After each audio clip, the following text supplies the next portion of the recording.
The Deer Farming Channel is brought to you in part by Record Rack Deer and Elk Feeds.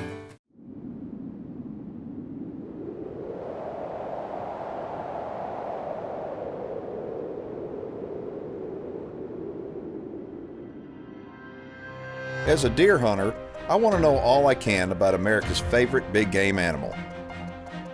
That's why I became a deer farmer. Without deer farms, we lose our greatest resource for research and whitetail management. With them, we gain more knowledge than ever before. Join me as we discover the truth about whitetails and meet those who work every day to preserve this great species for future generations. My name is Keith Warren, and this is Deer and Wildlife Stories.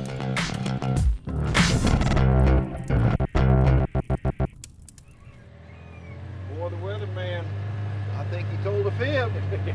Today, everybody, we're in Illinois. We're starting out at Millsview Whitetail Farm. We're going to show you some big old bucks. If the rain doesn't get us first. On today's show, I'll be in the state of Illinois as we visit two different whitetail deer farms. Our first stop is Millsview Whitetails, owned by my friend Greg Mills. My name's Greg Mills. My wife and I own Millsview Whitetails here in St. Joseph, Illinois. I'm the sixth generation here on our family farm in East Central Illinois. We are row crop farmers with corn and soybeans. We started raising whitetails in 2006. That was shortly after we decided to get out of the confinement hog business. Currently, we have approximately 85 adult deer. Our deer farm is about 12 acres in size. We also have a working facility and a barn that we use for testing purposes. So coming from an agricultural background and after leaving the hog business, the deer farming just made sense to us. Our love and passion for deer hunting, we decided to start raising deer in place of the hog business. It's been a really good fit. A little bit of a learning curve, but still it has the same type of animal husbandry that you need to practice in the livestock business. And right now we're trying to do this TV show with Keith, and we've had a little over 3 inches of rain the last 24 hours, and we'll see what happens. It just keeps raining on us. Okay, it's the middle of August, and the bucks are, I would say 95% of the bucks are already done, wouldn't you? Yeah, they're real close. And so if you're going to come to a deer farm, you really need to come, in my opinion, if you want to see them in the velvet, before the end of August. But it's the middle of August. It is rainy as can be. Conditions aren't real good for filming, but it seems like these bucks right here are cooperating. So tell me, who are these two guys? This pen, Keith, the one that is Rockin' Express, that's our main herd sire, probably responsible for 70% of our offspring the last 2 years. We really like him. He's 4 years old this year. Okay, so when you say Rockin' Express? Yes. Okay, do you have him in the registry, the Yes, NADAR he registry? is. Yes, he is. So somebody could take a look at the pedigree and actually see his background. That's correct. Okay, so you bred a lot of deer out here to him. So you've got fawns on the ground right now? We've got fawns on the ground and a pen full of really nice yearlings out of Rockin' Express. That's correct. Okay, well, we'll see those yearlings here in a little bit. Tell me about the other buck. The other buck's just a companion deer. I don't like to leave just the one mature buck in the pen by himself, and it's nice just to have the two in here together. You know, that's an important point, folks. You need to realize that deer are social animals. I mean, they're social. They want to be together. Okay, this is the time of year bucks want to be together and does want to be together, does and fawns be together. And so as a deer farmer, we don't want to ever leave one single deer in a pen too long, because literally they're social animals. They need to have a companion. Let's go take a look at some other deer. All righty, sounds good. The Deer Farming Channel is brought to you in part by New Dart, leading the industry in accuracy. Wow, that's all I can say. I mean, for yearlings, these are real pretty yearlings. I mean, the thing that strikes me, the first initial impression I get is they're clean. Yes, yes. I mean, a lot of people wind up having yearlings that'll score more than this, but these are clean. I mean, there's obviously a reason for that. Tell everybody. Well, that's exactly what we're breeding for, Keith. With the doe herd and with Rockin' Express, we're concentrating on clean, typical whitetails that still carry a really nice frame score. Frame score is important, but we want to keep them pretty clean.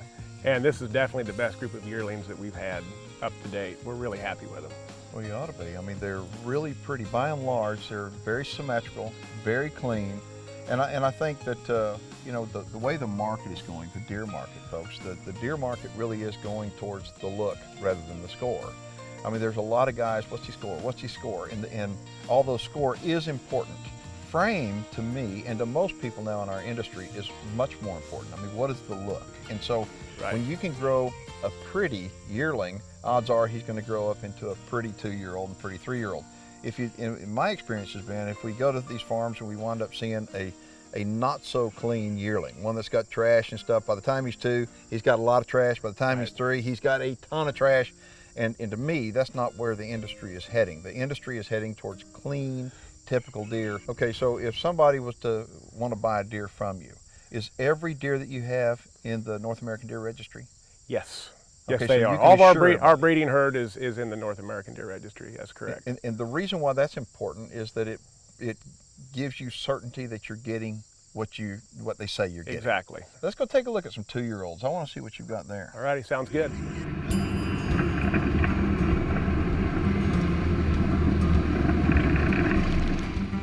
Well, they seem nice and gentle. You can tell you spend a lot of time with them. Oh, yeah, we do. And they're pretty doggone hungry right now. But you know, in looking at the pen is big. I mean, your pen is certainly a lot bigger than what I thought it was going to be for the buck pen. How big is this pen? All these pens that we're looking at right now are an acre. The larger buck pens, we've got them at 2.5 acres apiece. Give them a little bit more room as they get a little bigger. Okay. So if somebody wants to buy a deer, a lot of deer farmers will not sell a yearling buck. Okay, they won't, and the reason why is because they may really blow up at 2, and they want to get the most value they can out of them. Right. But if people want to buy a yearling buck from you, can they? Yeah, we have actually sold some yearling bucks in the past. Not very many. A lot of times people they'll want to see if they, you know, what they look like at 2 when they make that jump. But yeah, we have sold yearling bucks, and we probably will in the future also. Very nice looking 2-year-olds. Greg, I am very impressed. I mean, they're pretty. I'm looking at the pen. It's a big pen. You've got grass back here. Why is the grass cut up front and not cut in the back? Well, the fresh browse. I keep half the pens mowed. That gives that continual growth on the grass through the summer, and that's what they don't like to browse the mature tall grass. So we keep it mowed, new growth. That's the best palatable browse they can have out there in those pens, all orchard grass. And then we leave the back tall. That'll get, you know, 3.5, almost 4 feet tall in the summer. The bucks love to lay in there, shades them. This is the time right here. Okay, it is mid-August, and the bucks are just about grown. It's a time when all of a sudden, this is the money crop right here. I want you to know that. This is the money crop. And so what'll happen is people that are looking to buy breeding stock or people that are looking to stock their private property with, they're going to come out here this time of year and they're going to take a look at the deer and they're going to say, okay, I want that one, that one, that one. And somebody may come out and say, I want them all. And so literally as getting into deer farming, this is what you're hoping for. You're hoping to get, you're looking forward to this. This is a big payday. This is like a farmer with the corn and soybeans. This is when you're harvesting. Right now is when these deer, and they're beautiful deer, that the buyers of these beautiful deer start hitting the trail, start looking at all the deer in the market. And so if you're interested in looking at Greg's deer, give them a phone number to call so they can set up a time to come look at them. Phone number is 217-202-8644. You can reach me on that number just about any time. The Deer Farming Channel is brought to you in part by Record Rack Deer and Elk Feeds.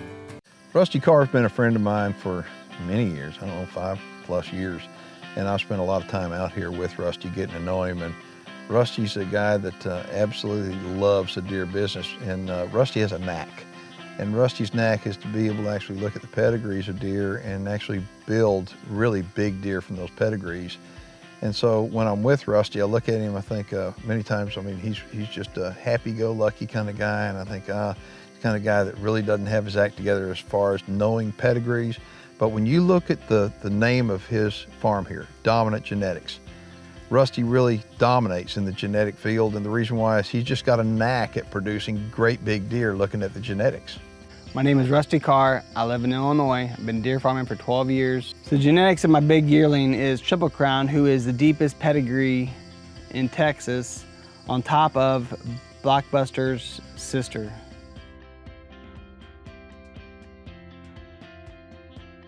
All the bucks in this pen are 2? Yes, sir. See, that's what amazes me. I mean, I look at them across the board and I'm thinking, I mean, they just don't look to me to be 2-year-old. And I'm talking about, I look at their bodies. Every single one of them is beautiful across the board. The average size, I mean, if you were gonna put a tape on them, the average size is probably 230, 240. You know, for a 2-year-old, that's the average.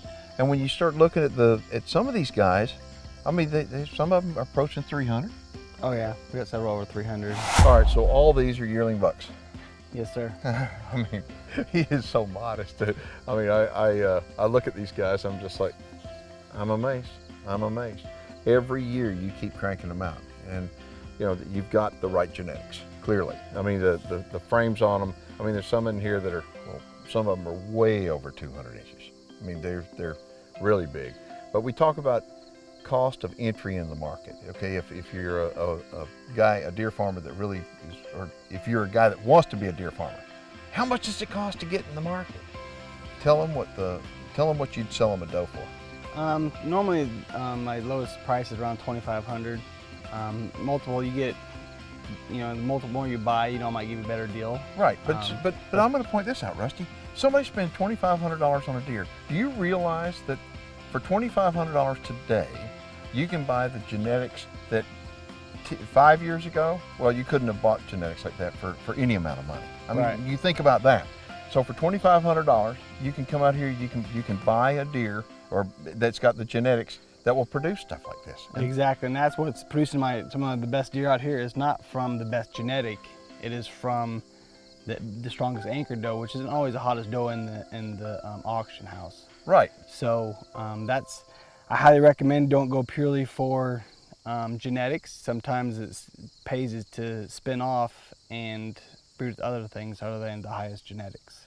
I've been breeding for 12 years, so I went to all the markets, hit the best production does in the world. I've paid $50,000, $30,000 For one deer. For one deer. So now 10 years later, they've been backed up and bred off the farm that's producing better than before, just they're not worth as much, and that's what I'm selling for $2,500. Actually, they're genetics, so. I'm telling you folks, it will blow your mind when you take a look at these pedigrees. These deer, they're all in the North American Deer Registry. They've all got pedigrees that are long and deep, and as you look at all these bucks, these yearling bucks, the 2-year-old bucks that we just showed you, and this big 1-year-old buck that we're fixing to show you, as you look at them, every one of them has got a phenomenal pedigree, and they've got that $50,000 doe in the background, $30,000 doe in the background, and it's stacked, compounded, and that's the reason why they have what they have out here. Again, if somebody wants information to come out here and take a look at your deer, give them a phone number. 309-275-9567. Oh, wow. Look at that. And that's your yearling. Yes, sir. I know now why everybody's talking about it. Just take a look at that, folks. I mean, look how pretty he is. I mean, he's just beautiful. Now, I got to ask you a question. Why in the world, well, there's another buck in here with him, but all the rest of these are does with fawns. Now, what's the deal there? Well, I sort of took a little chance last year. Well, not a little chance. It was pretty much a sure thing, but they had 4-inch buttons, looked awesome as fawns. It was the #1 buck in Texas last year. I bred with my best time-producing doe on my farm. I get results like this. And so the reason why he's in here alone is because you knew that he was going to be something special. Exactly. I wanted no chance of him getting hurt, so it just worked great. Okay, and folks, I think that's really important to point out that predictability as a deer farmer is real important. And when you deal with the right genetics and you have the right production, I mean, you know over and over again what the deer are producing, I think it's you know, you lessen your odds, you improve your odds of success, and that's what Rusty is doing. And just look at him, he's absolutely gorgeous. And as a yearling, he's got the blood stacked up in his pedigree, and you take a look at it through Nadar, and take a look at that pedigree. Like you said, you took the top producing Texas sire, put him on your top producing sire in your herd, and look what you get. The Deer Farming Channel is brought to you in part by New Dart, leading the industry in accuracy. I've been coming to Rusty Cars for years, and when I'm in Illinois, anywhere in the area, I'm going to come by here. Rusty's been doing this a long time, And he's further along than many people are that have been in the industry for 12 years, and the reason why is because he started with the right does.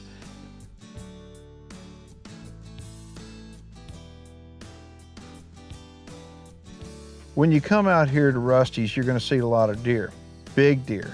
But there was one thing that you're not going to see a lot of. You're not going to see a lot of old deer. And what I mean by that is the market is so strong for the deer, the type of deer that Rusty is growing, that they don't make it here any longer than about 2 years. When you take a look at his 2-year-olds in the pen, Rusty's got a lot of non-typical genetics. I mean, the big frame non-typical genetics. There's a lot of people that like that. Now, meanwhile, Greg Mills at his farm, Greg really focuses on the typicals. That's what's so cool about deer farming. It's almost like the flavor of the month. What do you like? Do you like drop tines? Do you like up tines? Do you like cheaters and flyers? I mean, what do you like? So that's the neat thing about deer. We raise them up, and whether you're Greg Mills and you like nice, clean, typical frames, or you're like Rusty Carr where you just like giant frames with a lot of extras, you can get it by contacting either one of these guys.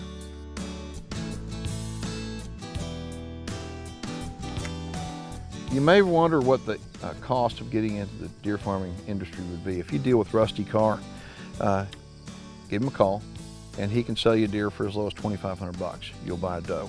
And the does, I mean, take a look at these. They're gentle, they've got great pedigrees, and for $2,500, he can put you into the deer farming industry. And the good thing about dealing with Rusty is the fact that Rusty's going to help you. Rusty has got 12 years of knowledge behind him. He's had everything that could happen on a deer farm happen on a deer farm, so he's learned from all these experiences. And that's the cool thing about dealing with a deer farmer. They want to see you become successful. And so you need to surround yourself with people, with deer farmers. You need to start with a deer farmer that's going to make sure that he provides you with good customer service, a great product, and he helps you after the sale, long after the sale. So all you people at home on the couch want to know how long it takes for this hobby to make you money? 2 or 3 years, having a bred doe, having that buck get a little older, to get a little more mature, you'll have people calling you and asking you to get that genetics. Deer farming, you don't have to have a big plot of land to have a successful deer farm. You can have 1 acre of ground, you can buy a few deer.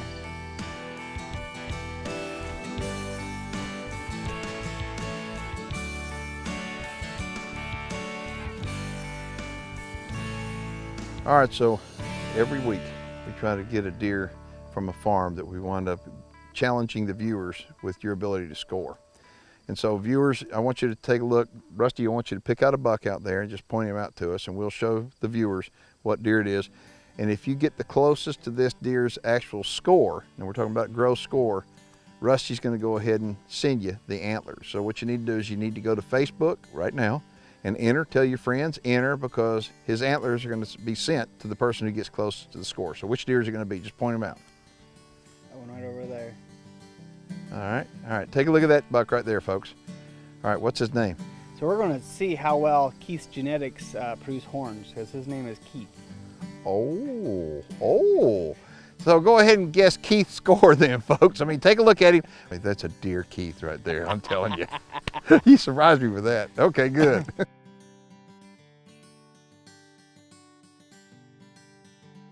Grant says, my brother and I inherited a hunting preserve, and the genetics just aren't what they used to be years ago. Someone told me about genetic stagnation could be to blame. What is it, and can you help advise on what to do? Grant, good question. Genetic stagnation can be to blame. In a confined environment, the animals need to have genetic diversity, just like in the wild. One thing that you can do is you can contact a local deer farmer. Deer farmers have lots of deer with genetic diversity, really, really good genetics. And by bringing deer in from a deer farmer, it will improve the genetics overall, and you'll see a difference in no time. That's a good question. If you'd like to contact either Rusty Carr or Greg Mills, you can go to my website. We'll have a direct link to both of those guys where you can get in touch with them and line up a farm tour of your own. If you have any questions about deer farming, shoot me an email. I promise you, I'll get right back with you. Make sure and follow us also on Facebook. I'm Keith Warren, and thanks for watching Deer and Wildlife Stories.